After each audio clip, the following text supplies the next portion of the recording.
Hey, what's up, guys? Vous écoutez Growing the Pack. Je suis votre animateur Julien Bournival, puis si vous êtes ici, c'est parce que vous avez compris une chose. Un autre niveau est possible. Un autre niveau de vie spirituelle, relationnelle, émotionnelle, financier. Un autre niveau est possible et c'est votre devoir d'essayer d'y accéder.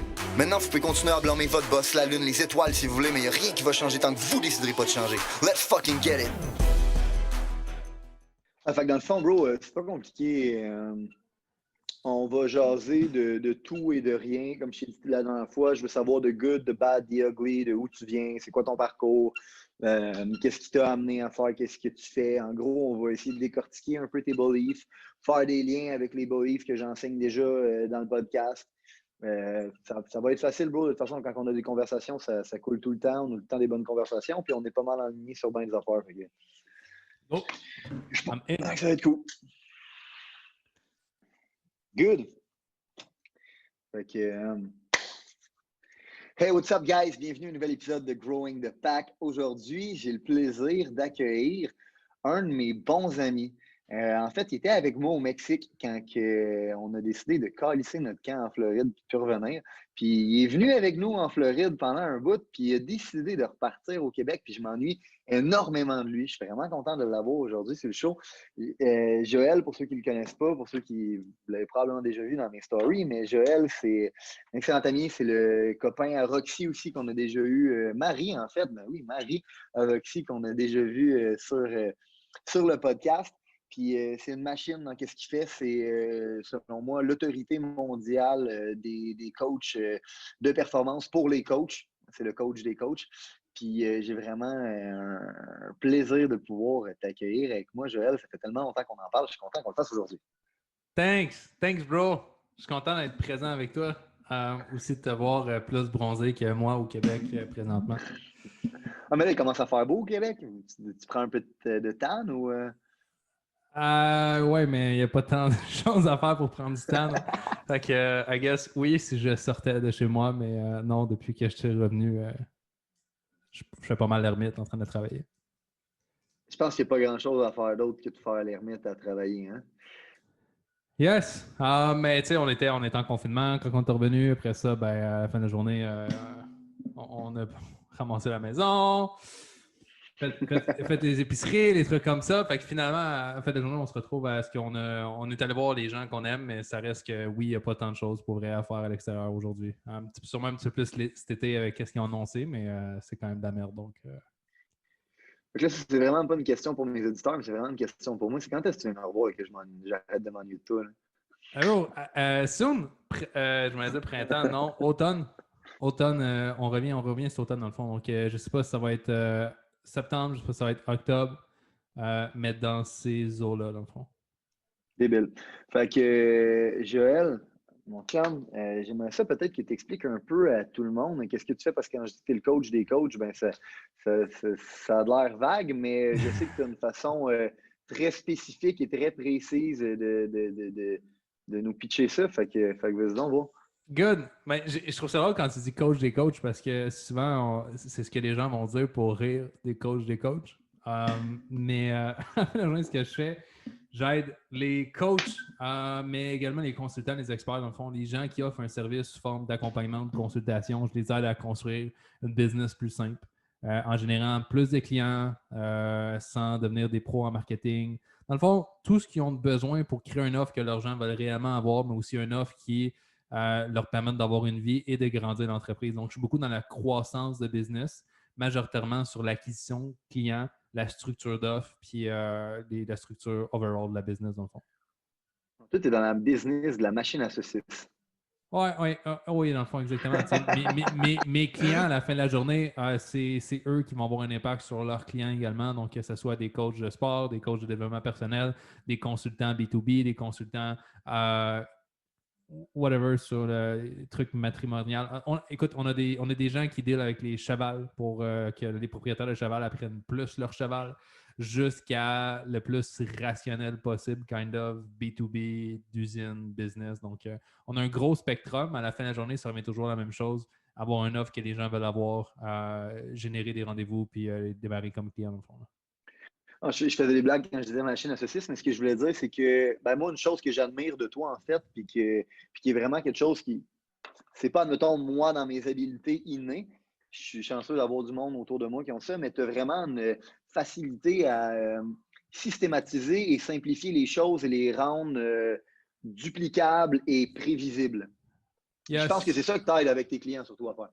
Oui, exactement. Dans le fond, le gros breakthrough que j'ai eu, personnellement, moi, pour mon entreprise, après ça, j'ai été en mesure de l'enseigner à mes clients, c'était on se complique. Dans le monde du coaching ou le monde de l'expertise sur le web, les gens se compliquaient beaucoup la vie pour créer la business puis acquérir des clients versus ce que ça prenait réellement. Donc, quand j'ai vu qu'à la fin de la journée, c'est beau que sur papier, tu sais tout puis tu connais tout, mais qu'est-ce que tu fais réellement? Puis est-ce que ce que tu fais est simple à reproduire puis à faire à répétition? Je me suis rendu compte que pour la majorité des gens, c'était beaucoup trop complexe pour qu'ils puissent le faire assez bien, assez longtemps pour que ça crée des résultats.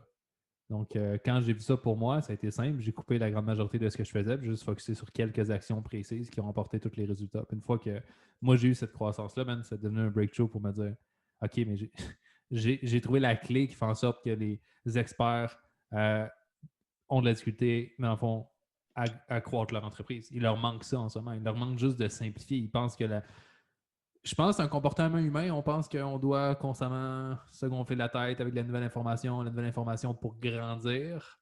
Par contre, souvent, ce que ça peut faire, c'est que l'information se ramasse dans un tiroir et n'est jamais réellement appliquée, exécutée, puis surtout maîtrisée. So, yes, man. Simplification. Plus compliqué ne veut pas dire meilleur.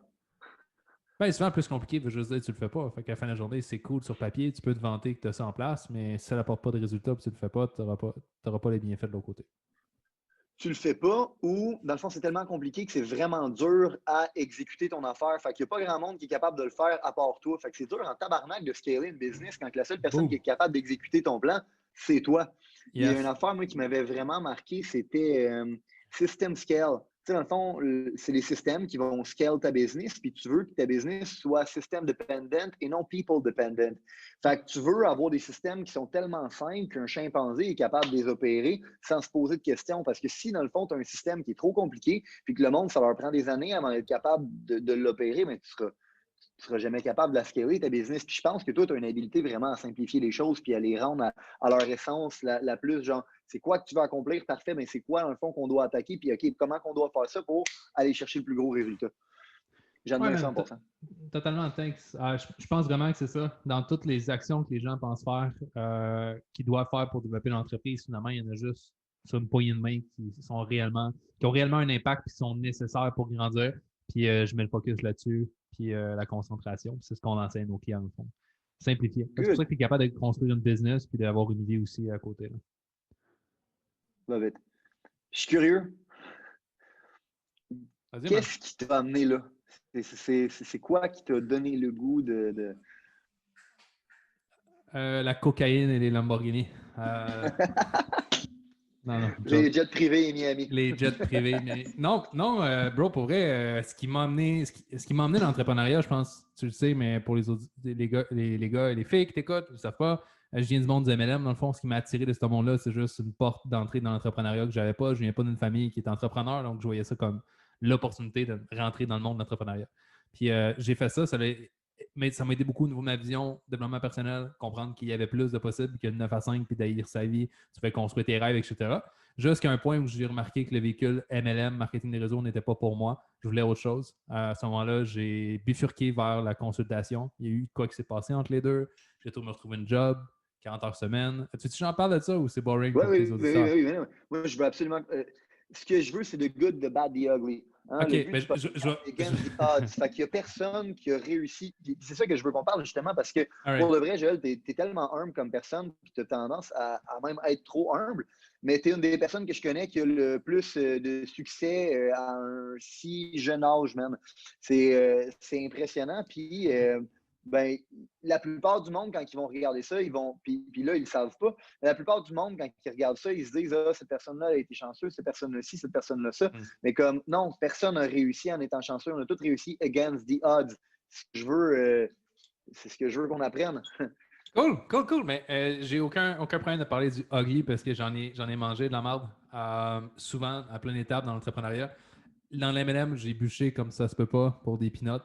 Je faisais pas une scène. Tout le monde. Oh, ouais, comme beaucoup de gens, mais comme tu sais, là, on a des amis qui réussissent là-dedans. Donc, mais overall, j'ai mangé de la merde comme ça se peut pas à M&M dans une compagnie que. Check ça, bro. Je rentrais dans un Starbucks avec un veston qui datait de mon prom date, genre de mon secondaire 5, mon bal de finissant.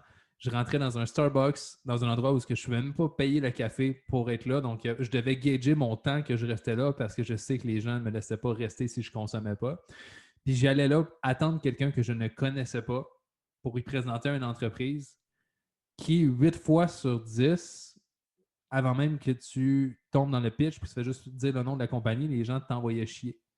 Parce que leur tante, leur grand-père, leur frère, leur soeur, leurs oncles, ils l'avaient déjà fait. Donc, bro, c'était l'enfer. Mais ça a été cette merde-là qui m'a permis juste de m'en foutre des noms, puis de la résilience, puis de développer mon leadership, puis ma résistance, dans le fond, face, je pense, au monde d'entrepreneuriat. Fait que, bon, après ça, j'ai commencé à grandir là-dedans, puis développer des meilleurs skills, puis faire en sorte d'aller chercher des clients, chercher des reps, tous ces trucs-là, comme il faut. Mais, tu sais, dans ma tête, c'était normal pour moi de passer au travers de ça parce que c'était ça l'entrepreneuriat. Tu sais, ça a été ma première porte d'entrée, puis j'ai bûché comme le Christ, puis avec du recul, c'était crissement pas normal parce qu'il y a plein de choses dans l'entrepreneuriat qui est beaucoup moins hard que le marketing de réseau. Genre. Oui, je suis d'accord, mais je pense quand même qu'il y a une mauvaise conception des gens que si c'est difficile, c'est parce que c'est pas fait pour toi. Alors que non, si c'est difficile, c'est parce que tu es en train de bâtir des skills qui sont hors de ta zone de confort. Je pense qu'il n'y a aucune business qui, en bout de ligne, est facile. La business, c'est pas facile, man. La business, c'est des challenges, c'est des coups, tu manges la merde. Puis le monde expect somehow que ça va être facile. Puis je pense que le marketing de réseau est la meilleure école pour ça. Parce que c'est tough en crise. Puis comme tu as dit, tu apprends à overcome le non, tu apprends à te lancer dans le vide, à essayer de bâtir quelque chose. Puis je pense que c'est similaire. Je pense que c'est similaire au monde du porte-à-porte pour bien des choses parce qu'à la fin de la journée, tu te fais dire non constamment puis tu dois performer. Je pense un autre niveau encore plus. Ben, autant que le porte-à-porte, les gens apprennent à parler aux autres personnes que dans le MLM, si tu veux grandir, il faut que tu apprennes à devenir bon, à leader une équipe, tous ces trucs-là. Donc, je pense que c'est vraiment similaire avec ce que tu as fait, bro, et ce que tu as vécu. Mais après un certain temps, j'ai juste vu que, ben, surtout, j'ai rencontré Roxy à ce moment-là, puis il y a une vision différente pour ma vie qui s'était établie où que je voulais comme une vie de famille, tous ces trucs-là. Puis j'ai remarqué que finalement. Peux-tu parler de ça un peu? Ouais, bro. Parce que je pense que ça a été ça a été déclencheur. Un moment marquant. Hein? Comment moi je le vois, pour vrai, je fais encore. Aujourd'hui, c'est drôle parce que je fais mon priming à chaque matin dans ma routine matinale. Puis il y a un moment dans le priming que Tony Robbins dit pense à un moment qui est arrivé dans ta vie où c'était un addon, quelque chose qui n'était pas réellement supposé se produire, mais qui en même temps était supposé se produire puis qui a changé énormément pour ta vie. Puis je pense toujours à quand j'ai rencontré Roxy en Floride dans un événement, puis j'ai demandé quel âge avait London. C'est la première fois que je lui parlais. Ça a été. Bro, je m'en rappelle constamment chaque jour, puis ça a été là où le Y s'est produit. Fait que pour faire une longue histoire courte, j'ai rencontré Rox quand j'avais 18 ans. Fait que comme dans l'MLM, à bûcher comme ça, je me suis entouré de personnes. Mes bons amis avaient super du succès. J'avais aussi un certain succès. On vivait un certain lifestyle. Puis j'avais 18 ans, puis je rencontre une fille qui a un jeune bébé de 3 mois qui habite dans la même ville que moi, en Floride. Donc les chances étaient minces, mais en même temps, comme j'ai dit tantôt, je pense que tout était fait pour que je la rencontre. Puis à ce moment-là,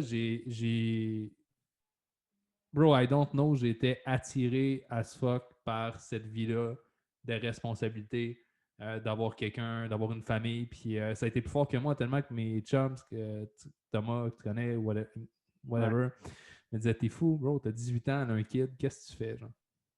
Puis elle m'a fait travailler. Mais au fond, toi, tu savais. Je pense que je savais, bro, que c'était le temps. Je devais me responsabiliser. Puis il y a quelque chose. En fin de journée, j'ai jamais eu réellement à courir après les filles, mettons, dans mon jeune âge, surtout à MLM. Mais Rock, ça m'a tellement fait pédaler avant qu'on dise qu'on est un couple, etc., que je pense que ça l'a joué aussi en ma faveur pour que je sois autant attiré à cette vie-là. Puis, yes, bro, finalement, après plusieurs mois, on était ensemble. Puis, c'est à ce moment-là que ma vie a fait un 180 degrés parce que c'est à ce moment-là que j'ai arrêté l'MLM après quelques mois après qu'on soit ensemble pour me retrouver une job 40 heures semaine parce que j'avais pas d'argent, j'étais broke, j'avais des huissiers qui me couraient après. Puis, tu sais, peut-être que les gens qui nous écoutent ont déjà entendu des histoires comme ça de huissiers qui couraient après, mais moi, je me rappelle quand BMO m'a appelé et m'a dit ça fait 3 mois que ton paiement de char il saute. Là. Le 4e mois, le char, on le reprend. Là. Puis qu'il a fallu que je deal avec eux pour que finalement ils ne viennent pas le reprendre. Et à TELUS, ce Fido. moment-là, tu viens de commencer une relation avec une nouvelle personne que Ouais, tu as envie, dans le fond, de non seulement impressionner, mais you want to be the man. Genre, tu ouais, as elle a un envie kid. de, Exactement. t'as envie Elle de a un kid. provide. Exact. Hein. Elle doit, tu sais, comme, elle a un kid à sa charge, c'est son enfant, mais je rentre dans sa vie. Je peux pas juste être le PD qui se fait courir après par des huissiers puis qui fait rien de sa vie. Là. I need to step up. C'était ça dans ma tête à ce moment-là. Puis aussi, elle m'a donné l'ultimatum parce que, veux pas, j'avais des croyances à l'époque où elle m'a mis au coin du mur et elle m'a dit soit tu step up puis ça change, ou soit que ben, c'est fini.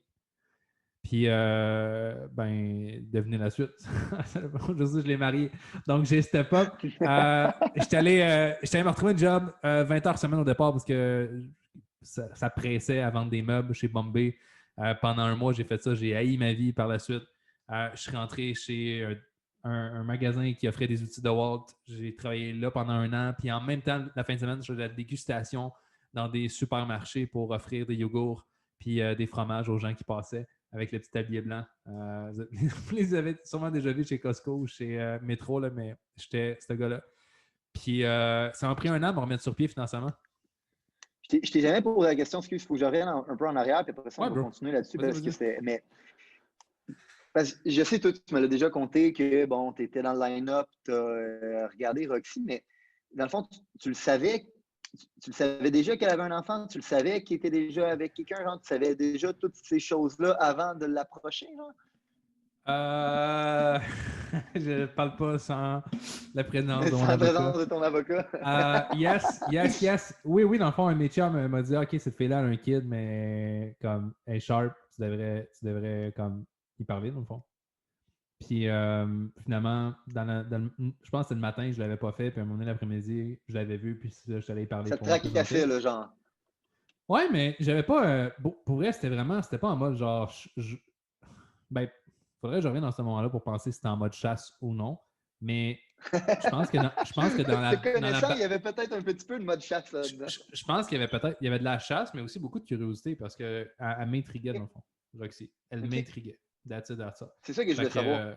ouais, elle m'intriguait. Elle a sorti quelque chose, puis c'est pour ça qu'avec du recul, puis je crois beaucoup à genre, il y a des situations qui arrivent dans ta vie pour toi et non contre toi. À ce moment-là, j'avais une situation qui s'était présentée devant moi puis qui a marqué le reste de mes jours. Je peux le dire aujourd'hui parce que ça a déjà transformé ma vie A à Z. Donc, yes, un peu de chasse, bro, puis en même temps, elle m'intriguait. Malgré que toutes les circonstances ne pouvaient pas avoir de l'air favorables pour cet événement-là, ben, Non, c'est un mais peu tu contre veux, toute je te raconte de attente. quoi? Tu sais, là, je sais qu'on est Vas-y. supposé parler de vision, puis comme des résultats, puis de business, Non, mais non, non, non, non, c'est tu sais. parfait, on parle de ça. All right, cool. Le soir même, on était avec mon meilleur chum aussi, Roxy, elle avait un ami, puis on est comme, OK, on va aller, là, j'espère que mes parents n'écoutent pas, on va aller se louer une chambre d'hôtel. Puis, moi, by the way, j'ai pas une crise de sang, j'ai pas de crédit, donc ça ressemblait à ça. Une chance que j'avais mon chum avec moi qui avait une carte de crédit. Fait que là, ils s'en vont pour louer la chambre d'hôtel, puis la carte de crédit, elle bounce. Dans le fond, elle marche pas. Puis là, il sort une excuse de comme ah, c'est parce que je suis en Floride, puis les banques, etc. Fait que finalement, ça donne que c'est Roxy qui a payé la chambre d'hôtel. Ça a commencé de même notre relation. Là. Puis c'est ça, là, je vais laisser pour les auditeurs la suite. Mais grosso modo, elle a même payé initialement pour la chambre d'hôtel. Ça montre à quel point ça a été ça notre début de relation, parce qu'elle elle prenait soin de moi dans le fond. Mais c'est fou à quel point les circonstances n'étaient vraiment pas de ton bord là-dedans, à quel Non, point. non, La... moi, avoir été elle, je serais parti à courir. C'est comme, avoir été elle, je serais parti à courir de l'autre bord. Là. J'étais pas d'argent, jeune, qui fumait de la chicha jusqu'à 3 h du matin dans le marketing des réseaux. C'est comme, what the fuck you do with that person? Mais je pense qu'elle a vu quelque chose en moi, puis c'est pour ça qu'elle a décidé de rester. Débile. Puis, elle a vu quelque chose en toi. Je pense qu'elle a vu un potentiel, en gros. Elle a vu la personne que tu pouvais devenir. Puis, je pense que Je pense que c'est ça, hein, des fois, que tu veux des gens autour de toi, même, tu es capable de voir ton potentiel, la personne que tu es capable de devenir et non juste la personne que tu es en ce moment. Tu sais. Yep. Puis c'est quoi, dans le fond, à un moment donné, il y a eu une espèce de reality check quand justement elle a eu la conversation avec toi de genre là, il faut que tu step up ou parce qu'à un moment donné, j'ai bien beau voir ton potentiel, j'ai bien beau voir la personne que tu es capable de devenir, mais en ce moment, tu n'es pas la personne que j'ai besoin. Kind of. Ouais, j'ai eu 100% que j'ai eu un check de réalité parce que je m'étais Puis elle aussi, beaucoup. dans le fond. Ben oui, ça a été pour nous deux, dans le fond. Tu sais, j'ai développé beaucoup d'affection pour Landon à ce moment-là. Ça faisait plusieurs mois qu'on était ensemble. Fait que non seulement c'était pas juste bye à la relation, mais bye à mon identité de beau papa, de famille. Fait que tout ça ensemble m'a fait step up pour me dire, tu sais quoi, je suis prêt à piler sur mon ego puis arrêter de faire ce que je fais en ce moment puis faire quelque chose de différent. Ça veut pas dire qu'après ça, ça a été simple. Je veux dire, pendant l'an que j'ai travaillé puis j'ai dû plier sur mon ego, j'ai vraiment développppé un genre de PTSD où ce que je pense qu'on en a déjà parlé. J'avais de la difficulté à Ouais. regarder des gens dans les yeux, à parler, puis à mettre même des. Bro, j'avais de la difficulté à mettre des mots dans mes phrases, des déterminants même. Fait que je parlais sans déterminant. C'est de parler à quelqu'un qui n'a pas de déterminant. C'est de la merde, OK? Donne-moi un exemple. Fallait que mange du poulet. Tu comprends? Hey, c'est pas drôle, mais là, avec du recul, il me manquait une couple de liaisons à ce moment-là. Puis. Je suis content qu'on ait de ça. Mais, anyways, j'ai pensé à travers ça. C'était hard. Mais je pense que pendant 6 mois, ça a été vraiment difficile. Après 6 mois, j'ai commencé à reprendre confiance en moi. Je pense que j'avais pas perdu confiance que j'allais faire quelque chose de ma vie, j'avais juste perdu confiance en la personne que j'étais à ce moment-là. Ça l'avait joué sur moi pendant 6 mois, genre. Puis après 6 mois, j'ai recommencé à être en mesure de refaire mes finances puis de reprendre confiance à la personne que je devenais. Donc, c'est là que j'ai été en mesure de recommencer à regarder les gens dans les yeux, remettre des déterminants dans mes phrases. Mon allocution est revenue, puis tous ces trucs-là. Donc, ça n'a pas été facile, man. Mais après ça, c'est ce qui m'a permis de m'en mettre. Fait que si on aurait genre le ABC, le C égale ma vie aujourd'hui, il y a eu un B qui était la transition, puis il y a eu un A avant. Donc, la transition que je te parle aujourd'hui est le B. Mais il y a deux choses que je trouve belles dans ce B-là, justement, dans cette transition-là. De un, c'est le fait que toi, à un moment donné, tu as regardé la situation et tu as dit, sais-tu quoi?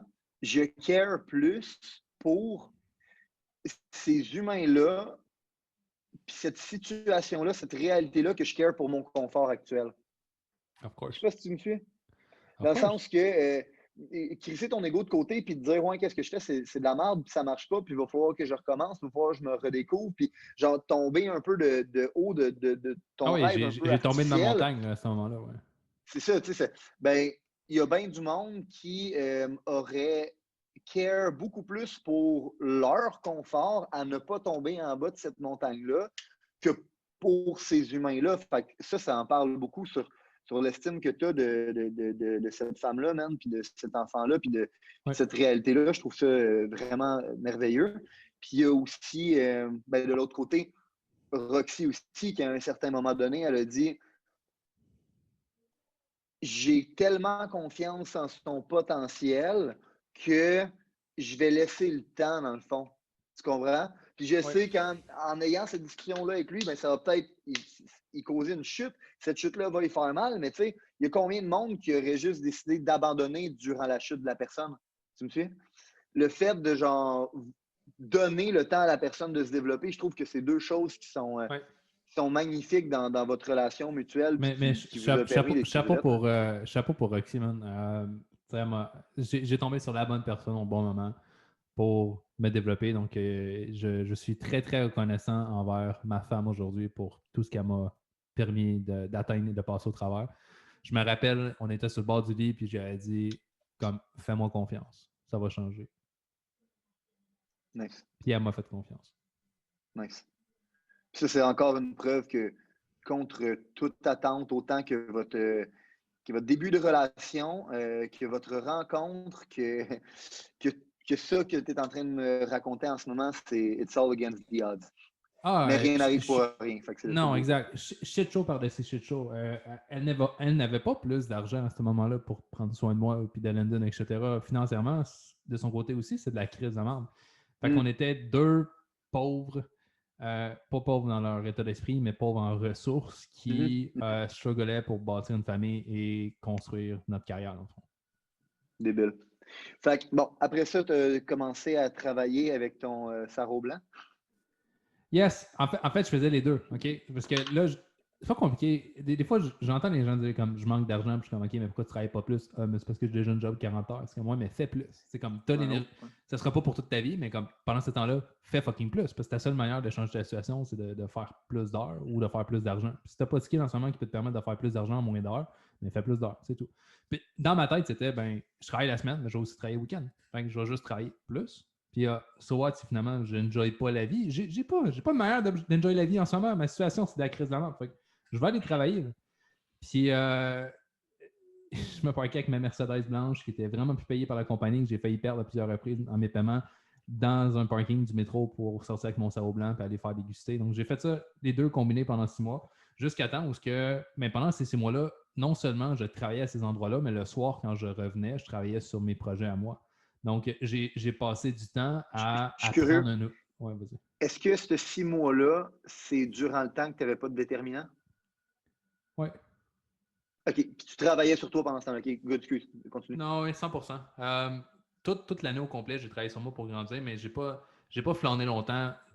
Dès que je savais que je voulais sortir de cette situation-là, tu me suis, fait que j'étais prêt à faire n'importe quoi. Non seulement de travailler plus dans une job, mais aussi apprendre un skill qui allait me payer plus. Non, mais je posais la question parce que je dis souvent aux gars, comme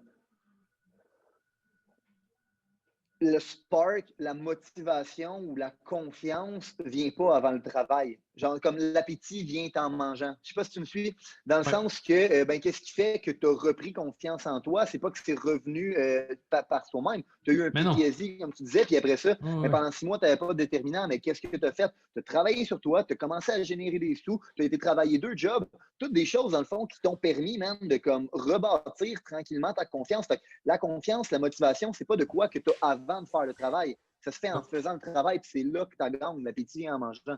Fait que je voulais rien revalider ça dans mon cerveau.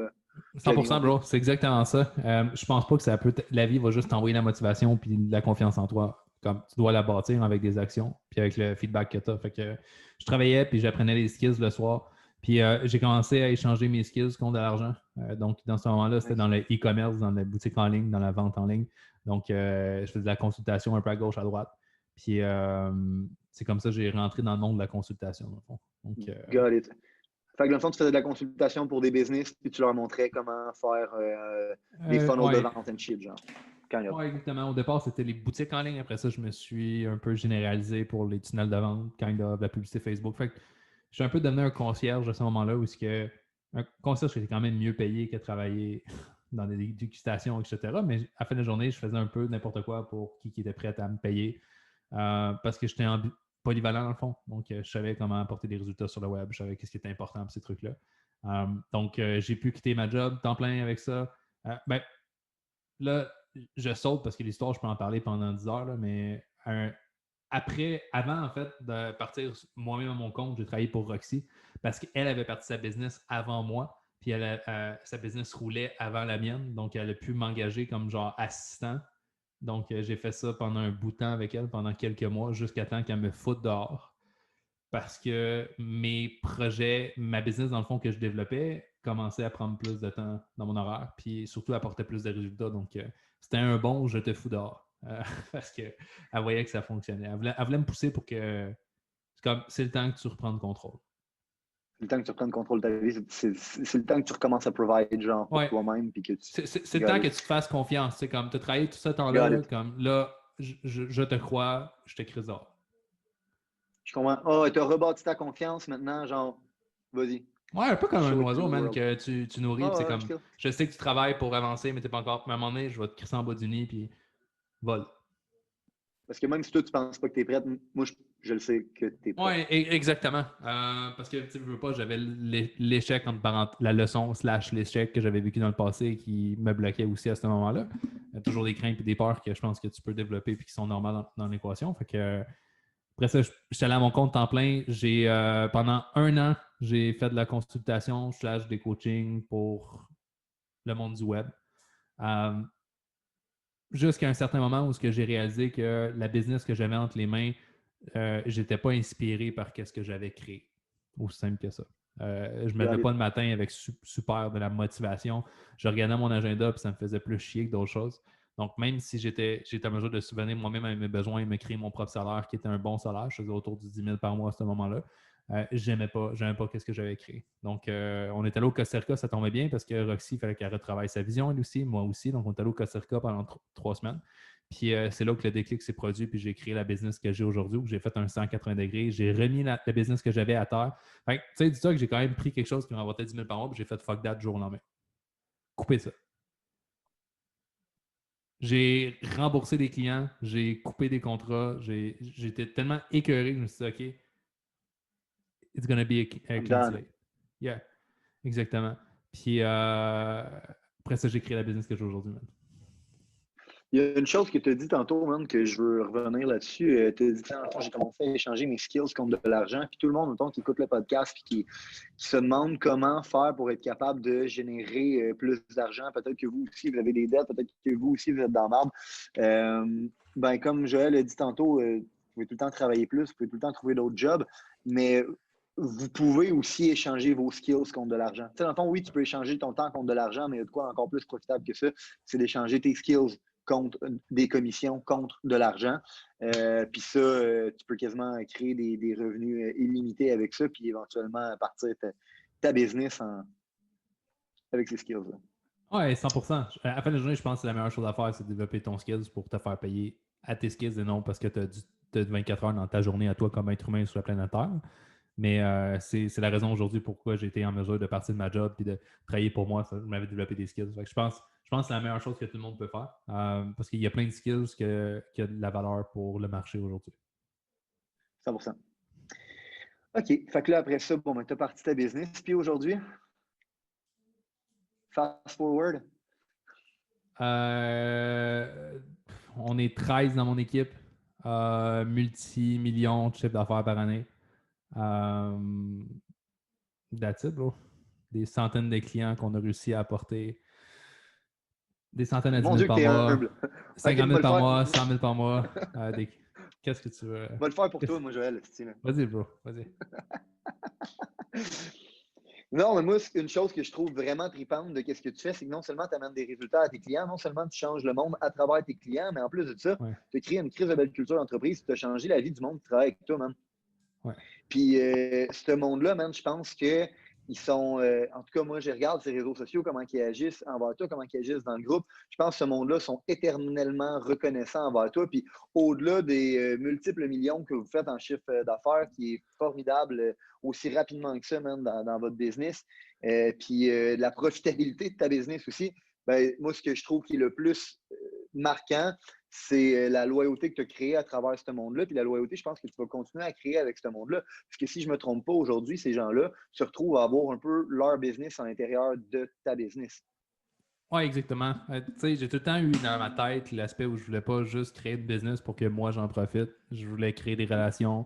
Ce que j'adhérais du réseau, c'est exactement ça. Tu peux t'entourer de personnes qui gagnent avec toi qui gagnent. Dans le fond, j'adhérais cette mindset-là. Donc, je l'ai reproduit dans ma business aujourd'hui. Fait que yes, je suis vraiment content des gens qui m'entourent aujourd'hui puis du travail qu'ils mettent.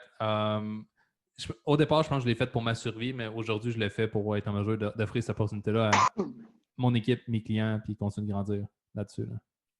Ben, je pense qu'au début, on le fait tout pour notre survie. Tu sais, mettons, moi, quand je regarde en arrière, là, je suis devenu entrepreneur par nécessité, puis aussi vraiment par nécessité et besoin. C'est que l'environnement dans lequel je voulais, moi, prospérer, il n'existait pas.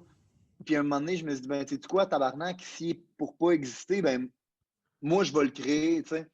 Puis Je pense qu'il y a une grosse misconception de bien du monde où est-ce que les gens pensent que dans la vie, pour avoir du succès et avoir une belle carrière, tu dois être l'entrepreneur derrière la business. Mais comme moi, je pense réellement là, que si quelqu'un m'avait offert un environnement comme celui-là que j'ai créé, quand j'ai commencé, j'aurais probablement jamais parti à mon compte. J'aurais été un entrepreneur à l'intérieur de ça. Puis Ouais, non, j'aurais. exactement, bro. C'est pas tout le monde. Ça, c'est la plus grande chiasse du monde. C'est pas tout le monde qui va enjoy sa vie à être entrepreneur. Puis que c'est ça. Il y a plein de gens qui vont être passionnés à être médecin ou ils vont être passionnés à travailler dans une équipe, dans une mission. Comme le seul chemin n'est pas l'entrepreneuriat, mais le chemin est l'épanouissement. 100%. Puis tu dois être dans un environnement qui te permet de t'épanouir. Puis ça, je trouve que c'est une chose qui est rare en tabarnak aujourd'hui. Je ne sais pas si c'est une question d'ego ou si c'est une question au Québec, on est de même, mais des entrepreneurs comme toi, puis comme j'ose, c'est comme j'aime me voir comme ça moi aussi, mais qui laissent aux gens une chance même d'être capable de s'épanouir, qui laissent aux gens la chance de pouvoir avoir leur département, qui laissent la chance aux gens de pouvoir comme l'idée de quoi, puis à terme, d'avoir comme leur business à l'intérieur de la business. C'est rare en crise, même, des entreprises puis des entrepreneurs comme ça qui vont créer ce genre d'environnement-là qui permet aux gens de s'épanouir. T'sais. Je pense que c'est un gros manque de confiance en l'entrepreneur de ne pas faire ça. Je pense qu'au départ, c'est normal de ne pas aller dans cette direction-là parce que la structure de la business ne peut pas prendre toute cette responsabilisation Exactement. dans plein de mains différentes, mais à un certain stade d'entreprise où ça aurait montré un manque de confiance flagrant en moi puis en ce que je veux créer, de ne pas donner des responsabilités différentes à des gens qui m'entourent puis de leur donner la place de grandir. Tu sais, c'est comme j'ai beaucoup plus d'argent. J'ai beaucoup plus d'argent aujourd'hui que je pourrais jamais espérer dans ma vie. Tantôt, on se parlait, j'hésitais entre le Lambo, le SVR, comme une R8.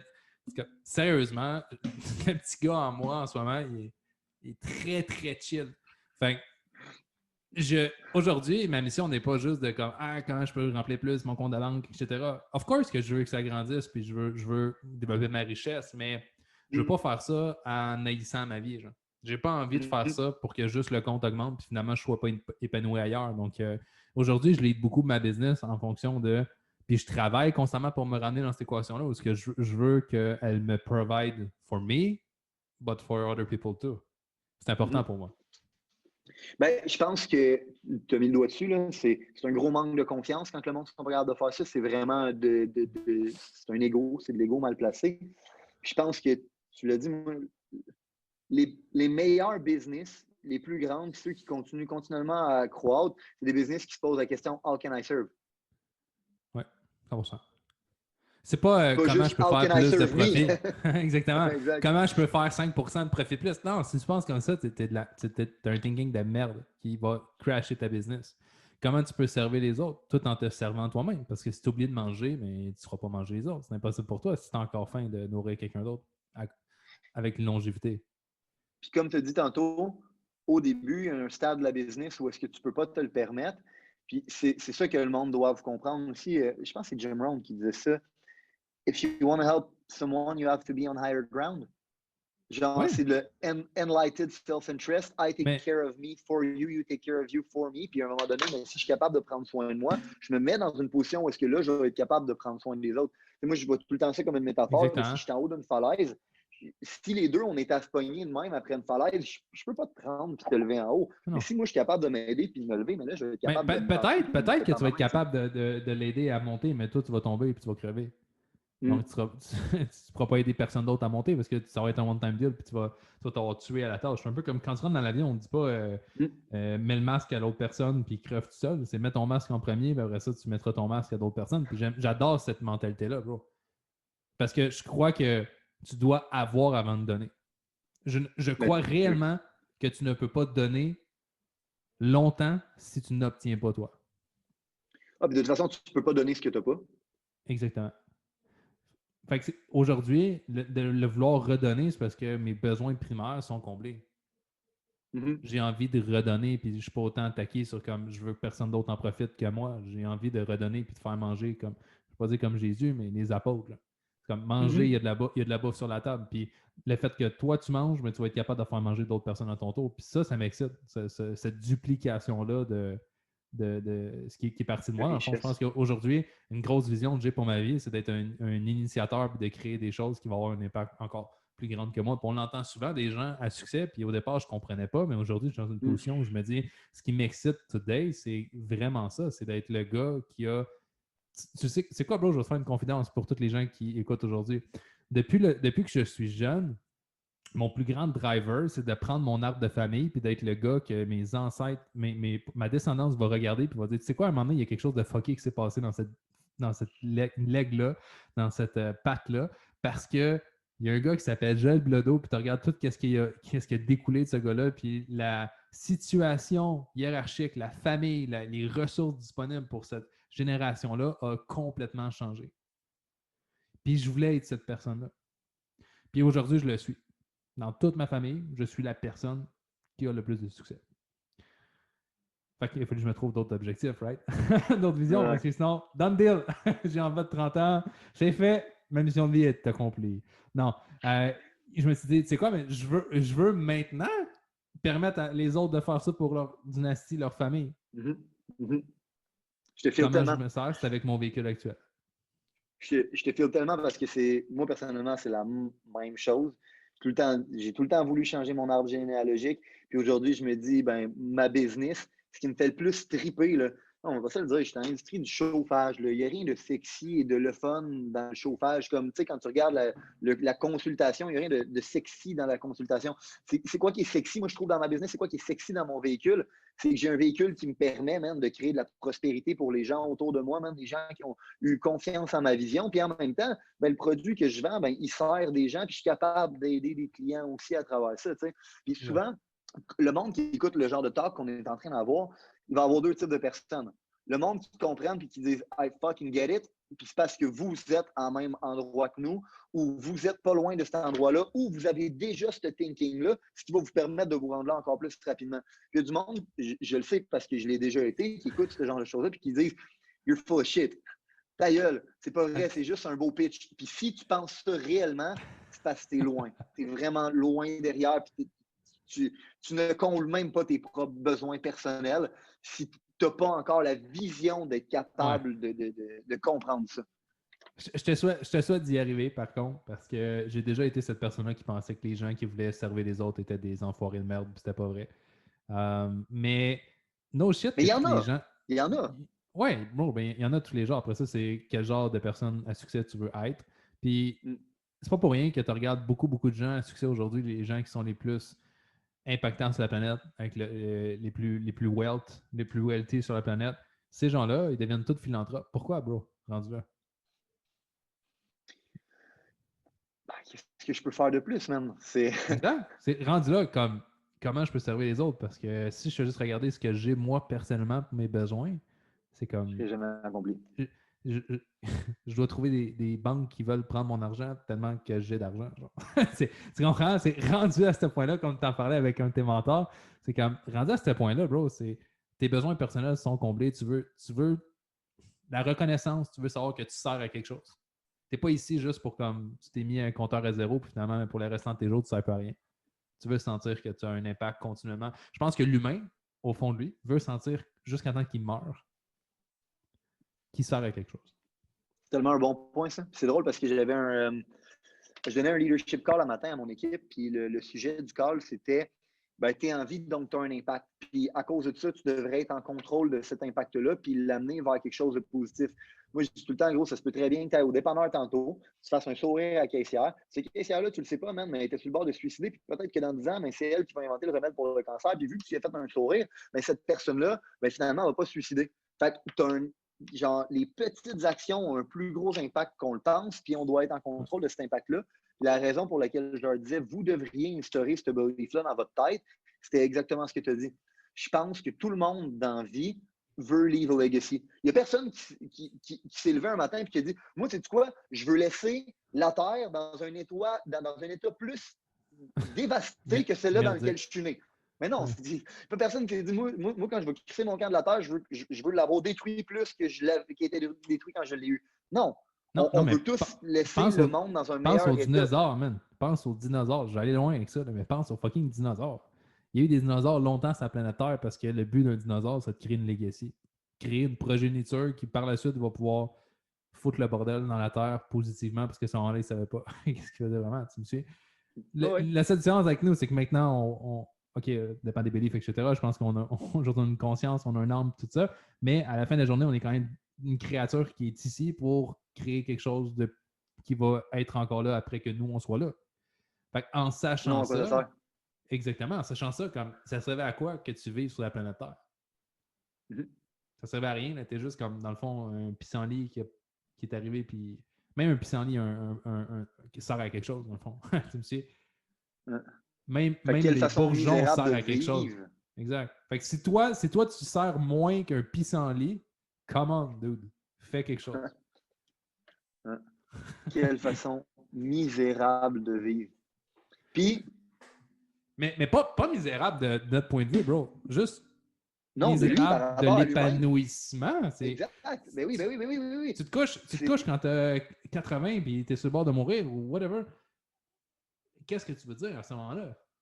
Tu sais, là, le timer, il est à off. Là. Tu vas péter dans quelques secondes ou quelques minutes ou quelques heures. Là. Qu'est-ce que tu veux dire à ce moment-là? Tu veux te dire, hey, tu sais quoi, finalement, j'aurais dû faire quelque chose de ma vie autre que juste penser juste à moi puis avoir personne. Comme non, tu veux sentir que même quand tu vas mourir, il y a quelque chose qui va profiter de ce que tu as créé. Que ce soit les relations que tu as bâties, les gens que tu as aidés, les business que tu as créés, les produits que tu as créés, les inventions que tu as faites, whatever.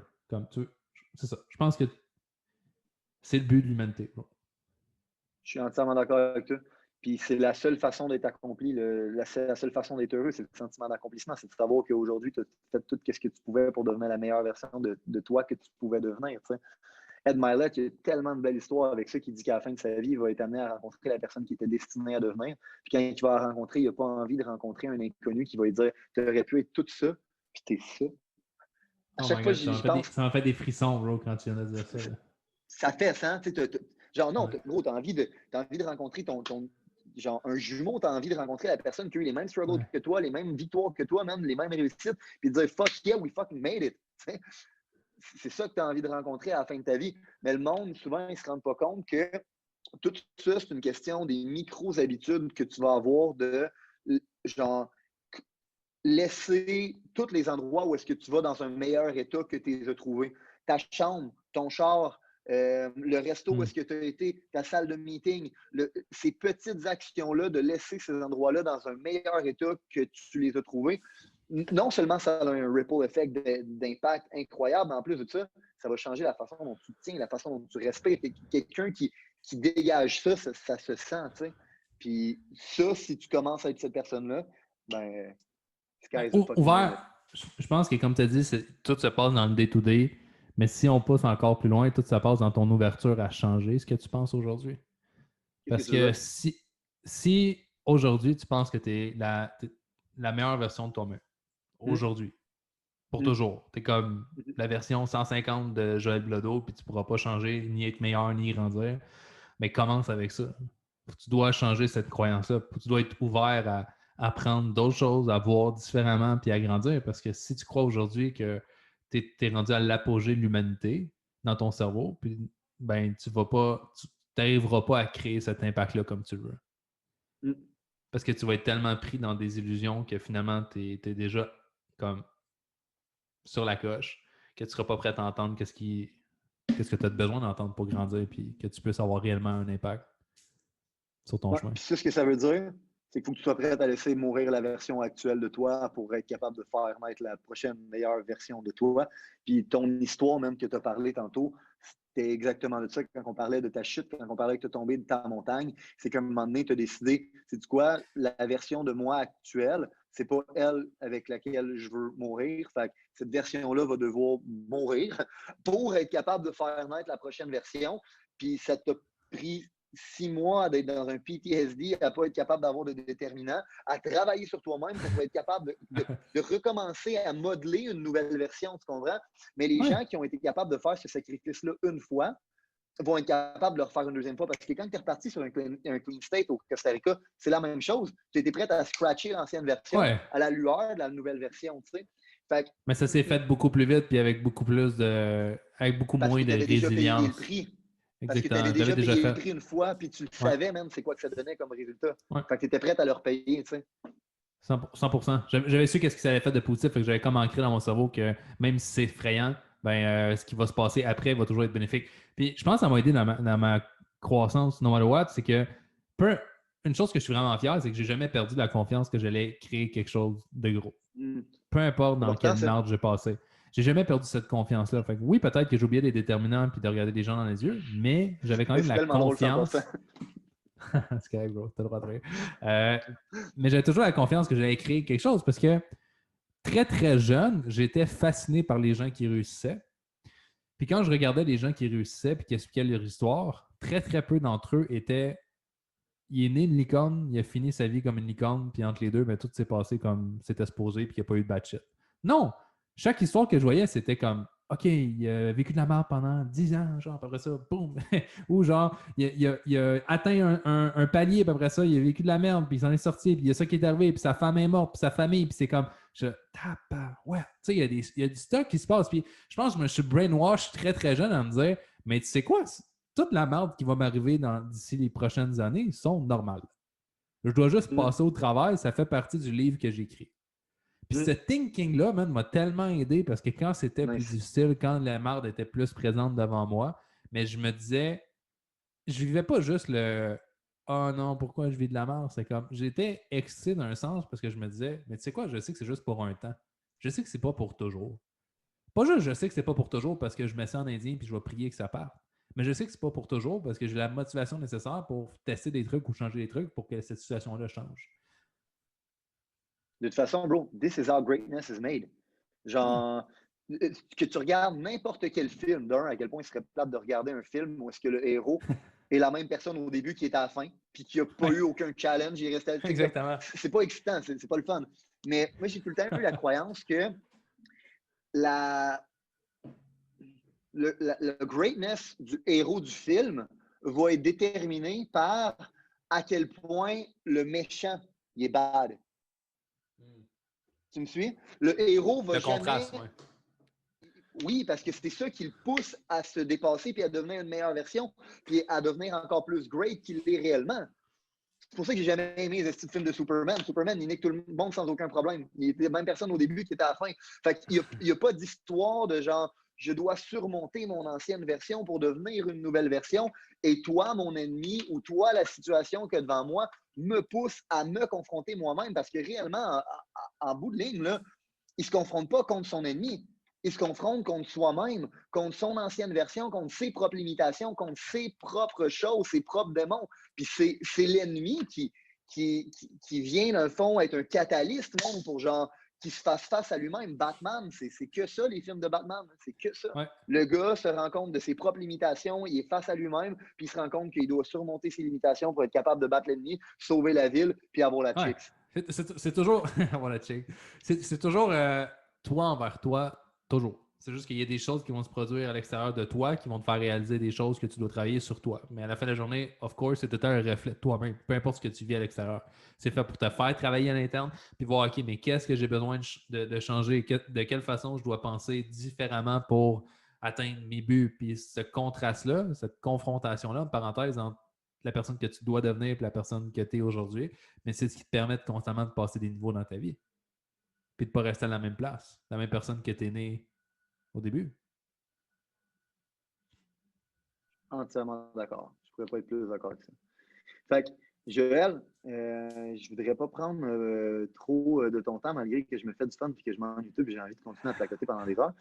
Mais j'ai vraiment hâte que tu reviennes en Floride. J'ai hâte de vous revoir, man. Puis tu passeras un coucou à Roxy, à London et à toute la famille. Mais c'est où qu'on peut te trouver? Saint-Jean-sur-Richelieu, j'habite au... Non, joke, je ne vais pas donner mon adresse, mais j'ai un groupe qui s'appelle Accélération pour coach consultant, les guerriers du web. Donc, si tu tapes ça sur Facebook ou tu vas voir sur mon profil personnel, Joël Blodeau, c'est l'endroit où tu peux apprendre davantage sur qu'est-ce que je fais. Puis si tu es un expert, ben, tu vas pouvoir voir si on peut t'aider, aussi simple que ça. Débile. Ok, Joël, je t'aime de tout mon cœur. C'est tout le temps un plaisir de te voir et de placoter avec toi. Merci de m'avoir invité. Non, ça fait tellement longtemps que je te dis que je veux faire ça. T'aurais-tu un petit mot de la fin? En passant, je suis vraiment content que tu sois rendu sur Instagram, mon tabarnak. C'était temps. J'avais hâte qu'on fasse un podcast. J'avais hâte que tu te... Let's go. Thanks, bro. Thanks. Tu m'aideras à augmenter mes abonnés. Mais non, je pense le mot de la fin, c'est tu as tellement de valeur dans ces podcasts-là avec des personnes différentes que je pense que c'est le rôle des gens qui t'écoutent, des gens qui m'écoutent en ce moment, de juste réfléchir à qu'est-ce qui s'est dit dans la demi-heure ou l'une heure de podcast qui a eu réellement un impact sur moi puis qui m'a fait réaliser quelque chose. Puis du moment où tu as isolé c'est quoi, mais deviens obsédé par ça. Parce que s'il y a quelque chose qui a déclenché une émotion en toi dans ce que j'ai dit, qui t'a fait réaliser ou tu t'es dit c'est vraiment ça sur quoi je dois travailler, mais fais pas juste le penser puis demain l'oublier. Deviens obsédé par ça. Écris-le partout, écris-le sur une feuille de papier, marque-le dans ton front, puis fais en sorte que ça devienne ta mission de travailler sur cet aspect-là. Puis tu vas te rendre compte que c'est la façon la plus simple pour grandir, c'est de voir qu'est-ce que tu as besoin qui a le plus d'impact. By the way, tu m'as parlé tantôt de simplification. Je suis un gars de simplification. Tu veux savoir comment simplifier le changement? Isole une chose, puis concentre-toi juste là-dessus. Fuck le reste. Même si j'ai dit plein de choses qui étaient intéressantes, prends-en une, concentre-toi là-dessus. Puis tu vas voir les merveilles que tu vas créer. J'adore ça. C'est un bon conseil parce que c'est vrai que si tu as écouté ça, parce qu'il y a n'importe qui a écouté ça, il y en a plein de nuggets que vous avez pu noter. Mais dans le fond, si tu essaies de toutes les appliquer en même temps, il y a des fortes chances que tu n'en appliques aucune, comme on a dit plus haut. Fait qu'en te concentrant sur une puis en devenant obsédé par ça, je pense vraiment qu'il y a un pouvoir, moi, à être obsédé. J'ai tout le temps dit, même Michael Jordan, le gars, il n'était pas balancé, là, le gars, il n'était pas équilibré, le gars était 100% obsédé. Là, quand il était sur le court, man, il pensait à dominer l'autre équipe. Probablement, quand il mangeait ses céréales, quand il faisait n'importe quoi, c'était à ça qu'il pensait. Il ne pensait pas à rien d'autre. Fait que je pense qu'il y a un énorme pouvoir dans le fait d'avoir une healthy obsession about something, de genre one big so hard que tu es prêt à sacrifier l'autre chose. Parce qu'en bout de ligne, la vie, c'est une question de choix. Hein? Genre, à un certain point, toi, tu parles souvent de ça comme des Y, mais il va en avoir des milliers d'Y dans ta vie. Puis le choix que tu vas déterminer sur ces Y-là va faire une hostie de différence sur bien de l'affaire. Fait que la qualité de ta vie, en bout de ligne, est en relation avec la qualité des choix que tu vas faire. Puis quand tu fais un choix, il faut que tu comprennes que ce chemin-là, c'est quoi qui te coûte? Qui te coûte l'autre chemin. Choisir ce chemin-là va te coûter cet autre chemin-là tout le temps. Fait qu'il va toujours avoir une partie de trucs que tu vas devoir sacrifier en vertu de. Mais si tu ne fais jamais, dans le fond, ce sacrifice-là, ben, tu viendras jamais. Tu vas rester stallé au Y, man, puis tu bougeras. Exactement. Essaie pas de trouver le choix qui n'aura pas de backlash ou de choses négatives qui vont se produire. Les deux vont en avoir. Fais juste prendre le choix qui va t'apporter vers ce que tu as réellement envie d'avoir. Puis tu te rends compte que la majorité de ce que tu fais puis dans ton day-to-day, ça va être vraiment plus simple parce que tu ne seras pas en mode quel choix va m'éviter d'avoir de la douleur, mais juste quel choix va me permettre d'avancer vers ce que je veux réellement et qui va me procurer l'accomplissement que j'ai envie d'avoir. Puis là, la douleur devient insignifiante. Amen. Yes. Bon, mais sur ce, Joël, je suis content de t'avoir vu, man. Ciao, Julien. Et taille. Pourquoi taille? Hey, ciao, guys, du podcast. Au plaisir de vous parler un de ces jours. Si vous avez considéré que l'information, les principes, les valeurs qui ont été partagées aujourd'hui ont une certaine utilité dans la vie, vous allez non seulement vouloir appliquer les concepts, mais vous allez surtout vouloir les partager. Les partager à un ami, partager à une connaissance, partager à quelqu'un qui en a besoin. Growing the Pack, c'est avant tout un mouvement qui grandit à travers les gens qui fait grandir. C'est un mouvement qui permet de créer les leaders de demain. C'est seulement grâce aux gens comme vous qui comprennent que le développement du leadership est notre plus gros enjeu qu'on va réellement faire avancer les choses. Je vous remercie pour votre temps. Let's grow the fucking pack!